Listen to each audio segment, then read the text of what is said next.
I'm okay. I'm hanging in there. It's been a whirlwind. It's been chaos, but I've taken some time to myself to reflect and try to understand my actions. And I finally have come to the place where it makes sense to me. Raquel Leviss is speaking out in her first interview since the Vanderpump Rules reunion.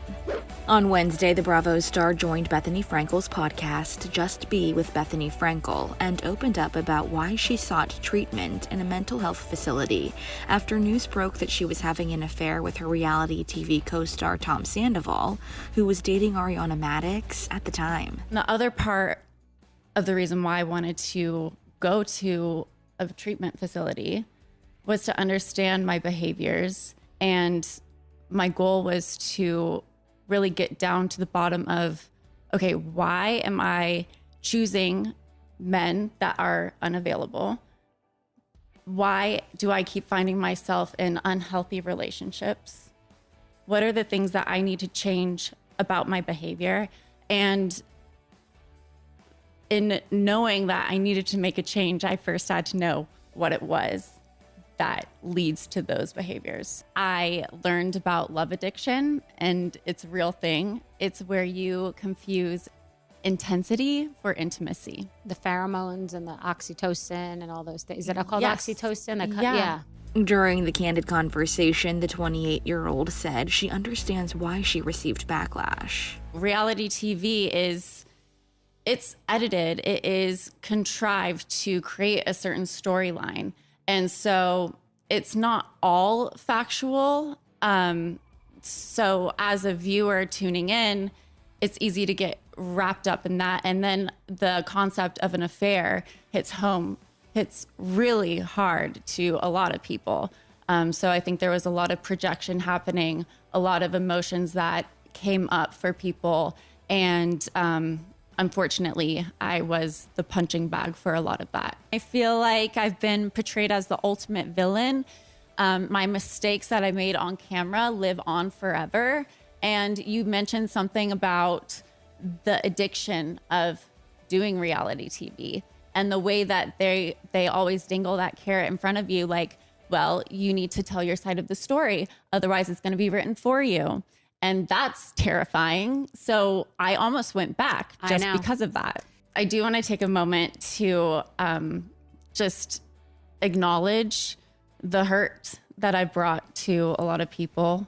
I was not careful in my actions, and I was not thinking long term. I was completely wrapped up in heartbreak and wanting to get certain needs met. She went on to seemingly admit that she was not doing well after she split from her fiancé and fellow castmate James Kennedy. Looking back now, I can see that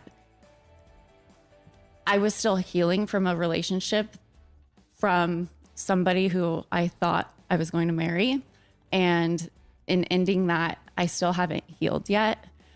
So when I was filming, I was drinking a lot to ease that anxiety. She also reflected on her relationship with Ariana and where they stand now. I don't expect her to forgive me.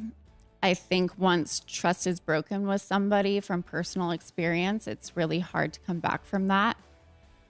And the fact that I was able to keep those secrets from her, I don't expect her to ever forgive me, but I am remorseful. I do recognize that I've caused her a lot of pain. Ariana and I were not best friends.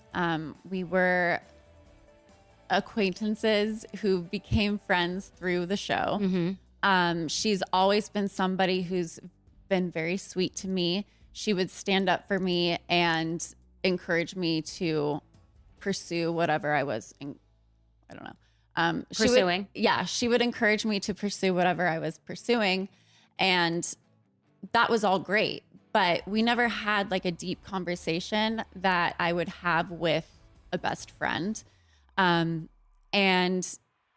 it's painful to think that I hurt her in this way because that wasn't my intention.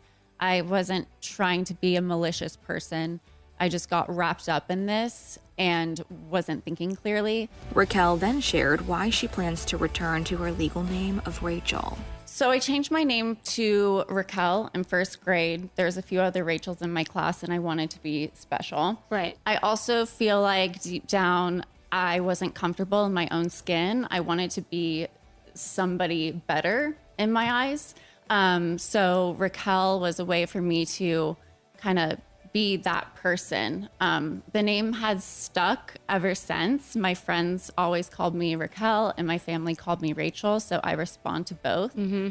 During therapy, we were doing some inner child work where you typically write with your left hand, and my therapist asked me to write my name on the whiteboard, and I wrote Rachel.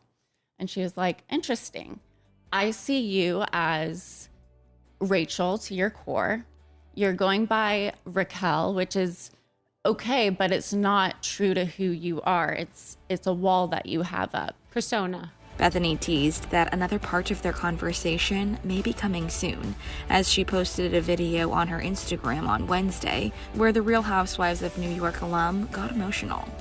You were born Rachel, and then at some point you didn't legally, but you just wanted to be called Raquel. Mm-hmm. Diabolical, demented, subhuman, shut the f*** up. You are nothing, you are nothing, you are nothing. I would have killed someone. Has anyone said that you're a human being? How did you feel knowing someone that you thought you were in love with recorded you? I wanted to know if you think that they feel that they went too far, the cast, and if they are sorry. So